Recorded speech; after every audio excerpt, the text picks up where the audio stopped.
नमस्कार। ग्रहों की गोचरीय स्थिति पर रेगुलर वीडियो पाने के लिए साप्ताहिक राशिफल, मासिक राशिफल, त्रैमासिक राशिफल और ग्रहों के बाकी गोचर पर भी रेगुलर अपडेट्स पाने के लिए, जिसके हिसाब से आप अपने जीवन में थोड़ी गाइडेंस प्राप्त कर सकें, इसके लिए मेरे चैनल को अवश्य सब्सक्राइब करें। जिन लोगों ने सब्सक्राइब कर रखा है वो ऑल ये जो नोटिफिकेशन सेटिंग होती है इसको क्लिक करें, क्योंकि कभी कभी कुछ लोग बोलते हैं उनको नोटिफिकेशन नहीं मिलती। आशा करता हूं चैनल को सब्सक्राइब करेंगे और रेगुलर वीडियोस अवश्य आप देखेंगे। नमस्कार। ओम गणेशाय नमः। ओम नमः शिवाय। मैं निखिल ज्योतिष आचार्य आप सभी का मेरे चैनल पर पुनः स्वागत करता हूं। आशा करता हूं कि आप सभी स्वस्थ होंगे। महादेव की कृपा आप सभी पर सदैव बनी रहे। कि वीडियो मीन यानी कि पाइसेस के लिए बहुत विशेष है, क्योंकि वीडियो है शुक्र देवता के राशि परिवर्तन के बारे में। शुक्र महाराज राशि बदल रहे हैं। कब बदल रहे हैं? 6 फरवरी को, और वो आपके 12वें भाव में जाकर स्थापित हो जाएंगे, यानी कि कुंभ में।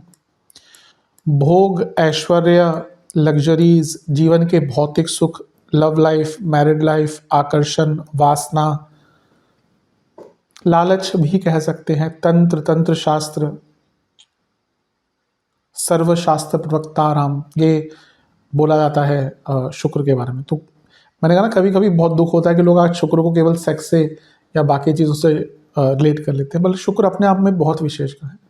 और जैसा मैं हर बार कहता हूँ कि जिनका शुक्र अच्छा, वही जीवन का आनंद लेने आए हैं, वरना केवल बाकी लोग अपने कर्मों को भोगने आए हैं, भेड़ चाल का हिस्सा बनने आए हैं। आपके लिए वो विशेष ग्रह हैं, क्योंकि विपरीत राजयोग बना रहे हैं यहाँ पे।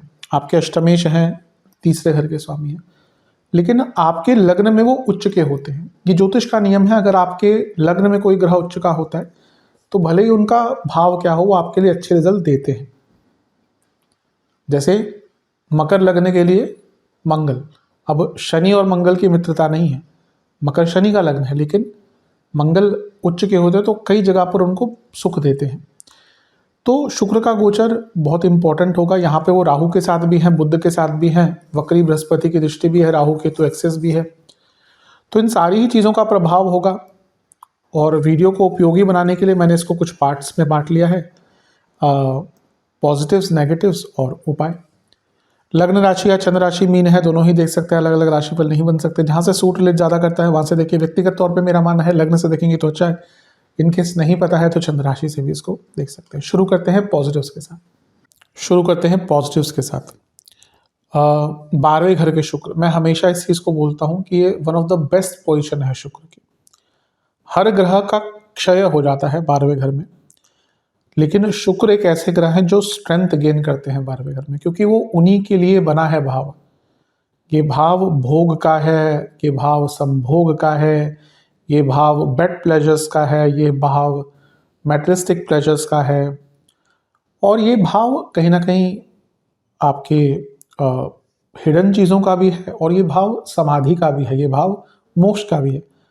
तो इसलिए देखिए, मैं हमेशा इस चीज़ को कहता हूँ कि जो व्यक्ति सत्य ताक से मोक्ष की प्राप्ति करता है ना, या लेट्स से कि साधना के मार्ग पे चलता है, वो केवल वही व्यक्ति हो सकता है जिसने भोग रस लिया है। जो पहले जिसके जीवन में कुछ रहा ही नहीं, आनंद ही नहीं रहा, कोई भौतिक सुख ही नहीं रहा, वो कभी मोक्ष तक नहीं पहुंच सकता। गारंटेड है ये। ड्रामा कर सकते हैं, वो बोल सकते हैं, दुनिया भर के दिखावे कर सकते हैं, पर बिना भोग के मोक्ष नहीं हो सकता। क्योंकि जो व्यक्ति भोग के एकदम अंतहीन गहराइयों तक होके आया ना, फिर उसने देख लिया कि भैया कुछ भी नहीं है जी इन चीज़ों में, वही व्यक्ति मोक्ष की तरफ बढ़ता है। और ये शुक्र 12वें घर के दोनों ही करवाते हैं, इसलिए सब कहते हैं केतु मोक्ष। 12वें घर के शुक्र असल में मोक्ष देते हैं, लेकिन उसको समझना चाहिए। वो कई ऐसे लोग हैं मेरे पास, मैंने कुंडलियाँ देखी हैं, दुनिया भर की उन्होंने बुरी चीज़ें करी हैं। वो अल्कोहल से लेकर बाकी जो भी चीज़ें होती हैं सब कुछ करा है, और आज वो they are celebrate, they are सब कुछ छोड़कर। एक तो मेरे बहुत क्लोज इन सेंस की एज में तो मुझसे बहुत बड़े हैं, पर जब मैं ज्योतिष सीख रहा था तो वो मेरे साथ ही पढ़ते थे।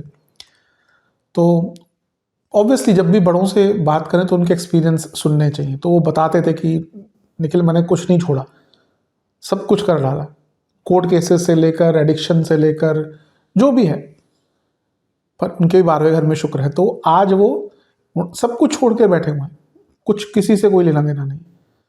तो इसलिए शुक्र की पोजीशन बहुत अच्छी है। खैर हम ज़्यादा ऑफ द टॉपिक नहीं जाएंगे। यहाँ पे अगर हम बात करें तो आपको हर प्रकार के भौतिक सुख यहाँ पे अवश्य दिलवा सकते हैं। और अगर आप आध्यात्मिक रूप से भी देखिए, शुक्र ऐसे ग्रह हैं जो आपको शास्त्रों में प्रवीण करते हैं।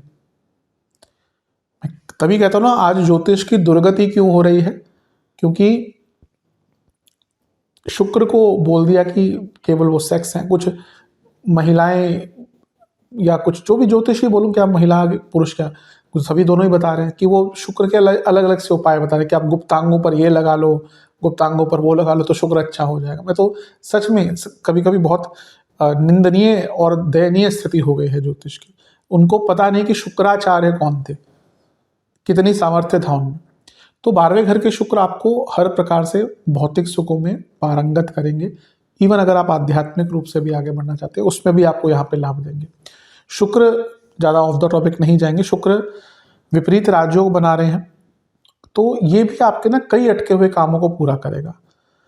अब यहाँ पे क्योंकि वो विपरीत राजयोग बना रहे हैं 12वें घर में, और क्योंकि राहु भी है तो विदेश के अटके हुए काम पूरे होंगे, वीज़ा वगैरह है, ट्रैवल है आपका। चौथे घर के स्वामी हैं यहाँ पे बुध, और उनके साथ विपरीत राजयोग बना रहे हैं, तो कोई विदेश में आपका कोई प्रॉपर्टी वगैरह आपको खरीदनी है तो उसका योग बन जाता है। और अगर आप सेटलमेंट भी करना चाहते हैं उसके लिए टाइम बहुत अच्छा है, क्योंकि PR वगैरह अप्लाई करना है। 7वें घर के स्वामी बुध भी यहीं पे हैं, तो विदेश में या विदेश से रिलेटेड आपका कोई बिजनेस है तो उसमें आपको लाभ मिल सकता है। और अगर आपको अपने बिजनेस में कोई फंड्स चाहिए, लोन चाहिए, तो उसका भी यहाँ पे आपको आपके लिए योग बन जाता है। अगला पॉइंट, क्योंकि यहाँ पे अष्टमेश राहु के साथ है 12वें घर में, तो ये गुप्त धन की वृद्धि और अचानक से धन का लाभ दिखाता है। शुक्र लक्ष्मी के कारक भी हैं। और क्योंकि सप्तमेश यहाँ पे बुध साथ में बैठे हैं, तो जो लोग अपने बिजनेस में कुछ नई चीजें ऐड करना चाहते हैं उनके लिए योग है। और क्योंकि चौथे घर के स्वामी जो अपने घर को चेंज करना चाहते हैं, भाई आप रेंटेड प्रॉपर्टी में रहते हैं, आप चाहते हैं घर चेंज हो जाए, या आप चाहते हैं कि आप एक प्रॉपर्टी बेच के दूसरी प्रॉपर्टी नहीं ले ले, तो उसका योग भी यहाँ पर बहुत अच्छा बन जाता है। 12वें घर के शुक्र व्यक्ति को अपने ऊपर खर्चा करने के लिए प्रेरित करते हैं। कभी कभी क्या होता है ना, हम पैसा कमाते रहते हैं, दुनिया भर की रिस्पॉन्सिबिलिटी है, बच्चों को भी देखना है, माँ बाप को भी देखना है, ये भी करना है, वो भी करना है, हम अपने आप को भूल जाते हैं। कभी कभी होता है अपने लिए 500 रुपये की चीज़ लेने से पहले भी सोचते हैं, बच्चों के लिए 10-10, 20 हज़ार के उनको जो भी चाहिए होता दिला देते हैं, जो कि गलत है। देखिए, एक आप खुद ही हैं जो आपको अपने साथ ही जाना है। आखिर अब जो अंतिम तक का रास्ता है ना, आपको छोड़कर कोई नहीं आपके साथ होने वाला। ये सब वो है माया कि प्यार मोहब्बत पति पत्नी, आप देखिए कितने ही पति पत्नी सुखद तरीके से रहते हैं। इतने तो लोग ऐसे मैंने देखा है कि वो 5-10 साल बाद एक दूसरे से बात भी नहीं करते ढंग से। वो बस जो रोज़मर्रा का जीवन है ना, कोई बिल्ला हो गया कि भैया 1000 में से एक जोड़ी हो गई जो सच में जन्म जन्म का साथ निभाने आते हैं, वरना अधिकतम तो लोग वो शादी के बाद कुछ सालों बाद बहुत अकेलापन होता है, बात भी नहीं करते। वो नॉर्मल कभी किसी शादी ब्याह में चले गए तो साथ में दिख गए, घर में क्या बात होती है, चाय पी लो साथ में, या 2-3 और चीज़ें कर लो, डिस्कस कर लो। आप अकेले ही जाएंगे तो अपने आप को प्रसन्न रखें, पता भी नहीं चलता जीवन कब समाप्त हो जाता है, किसको पता कब समाप्त हो जाए। तो अपने जीवन का आनंद लीजिए। ये वो टाइम है जब आपको अपने जीवन में अपने ऊपर खर्च करना है, कोई उसमें हिचक मत रखिए। पैसा कमाए हैं, मेहनत करी है, अपने ऊपर खर्च कीजिए। अपने ऊपर खर्च करने से कोई भी गिल्ट फीलिंग नहीं होनी चाहिए। अगर आप पैसा कमा रहे हैं तो हाँ, ऑब्वियसली किसी और का पैसा है, माँ बाप का है, वो अलग चीज़ है। आपकी खुद का पैसा है, अपने ऊपर खर्च करिए, खुला खर्च करिए। 12वें घर में ये सब कुछ हो रहा है तो आपको ना नई नई अपॉर्चुनिटीज भी मिलेंगी चेंज लाने के लिए हर एरिया में आपके जीवन में। वक्री बृहस्पति का प्रभाव है, ये इंडिकेट करता है कि आपको ना अपनी प्रॉब्लम्स को समझने का मौका मिलेगा। बृहस्पति लग्नेश है, हम चीज़ों को ठीक करने का प्रयत्न करते हैं पर हमें प्रॉब्लम ही नहीं पता होता। पहले प्रॉब्लम्स अगर हम सॉल्व करेंगे तो चीज़ें बेटर होंगी और टाइम उसके लिए बहुत अच्छा है। विपरीत राजयोग यहाँ पे राहु के साथ बन रहा है, जैसे मैंने कहा था, तो ये कोई भी प्रॉब्लम आपकी चल रही है ना, उसका एक अलग से सॉल्यूशन आपको आपके लिए लेकर आएगा। चौथे घर के स्वामी विपरीत राजयोग संबंधित प्रॉपर्टी का कोई काम अटक रहा था, खरीदनी है, बेचनी है, वो कार्य पूर्ण हो सकता है। और सेल ऑफ प्रॉपर्टी, चौथे घर के स्वामी बुध 12वें घर में और अष्टम के स्वामी विपरीत राजयोग बना रहे, तो सेल ऑफ प्रॉपर्टी और अच्छे रेट पर प्रॉपर्टी जाएगी। शुक्र की एक खासियत है कि वो अपने से दूसरे भाव को बहुत स्ट्रांग कर देते हैं। इसलिए शुक्र की पोजीशन 12वें घर में बहुत अच्छी मानी जाती है, क्योंकि वो लग्न को ही बहुत स्ट्रांग कर देते हैं। तो यहाँ पे आप यकीन मानिए बहुत प्रोडक्टिव योग आपके लिए दिख रहा है, बहुत प्रोडक्टिव गोचर आपके लिए है। आप अपने ऊपर फोकस कर पाएंगे, अपनी रिक्वायरमेंट्स के ऊपर फोकस कर पाएंगे। तीसरे घर के स्वामी है शुक्र 12वें घर में, यानी कि विदेश की यात्रा, धार्मिक यात्राएं, क्योंकि 12वां भाव तीर्थ स्थलों का भी है, और क्योंकि चौथे घर के स्वामी में तो शायद सपरिवार ही वहां पर आप जा पाए। अष्टम के स्वामी है शुक्र, तो ये पैतृक संपत्ति का लाभ भी दिखाता है, क्योंकि चौथे घर के स्वामी भी है तो प्रॉपर्टी से कुछ लाभ मिलता हुआ दिख रहा है। और अष्टम भाव के स्वामी राहु, अष्टम भाव के स्वामी शुक्र राहु के साथ है, तो ये साधनाओं के लिए भी बहुत अच्छा टाइम है। कोई साधना अगर स्टार्ट करना चाहते हैं तो बहुत अच्छा टाइम है। वो टाइम देखिए, साधना करना ईजी नहीं है। कई लोग चाहते हैं कि हम साधना करें, 5 मिनट नहीं बैठ पाते, एक पूरी माला भी जाप नहीं कर पाते 108 की। तो बड़ी बड़ी साधनाएं तो बहुत, ये ऐसा नहीं हो सकता कि आप एक दिन बैठे और अगले दिन आप एकदम पारंगत हो जाए या एकदम साधना करें। टाइम लगता है। एक माला से 2 माला, अलग अलग मंत्र जाप, उनके खैर वो तो गुरु से आता है कि उनका जो भी विमोचन करना है, कुछ भी आपको उसका उत्कीलन आदि करना, वो तो अलग चीज़ है। लेकिन एक नॉर्मल साधना भी करने के लिए बहुत प्रयास लगते हैं और उसमें स्टेबिलिटी आ चाहिए। इसलिए बोला जाता है कि एक टाइम पे साधना, क्योंकि हमारी बॉडी की अपनी एक रिदम है ना, तो एक टाइम पे साधना करें। अगर आप सुबह कर रहे हैं तो उसी टाइम पे करें।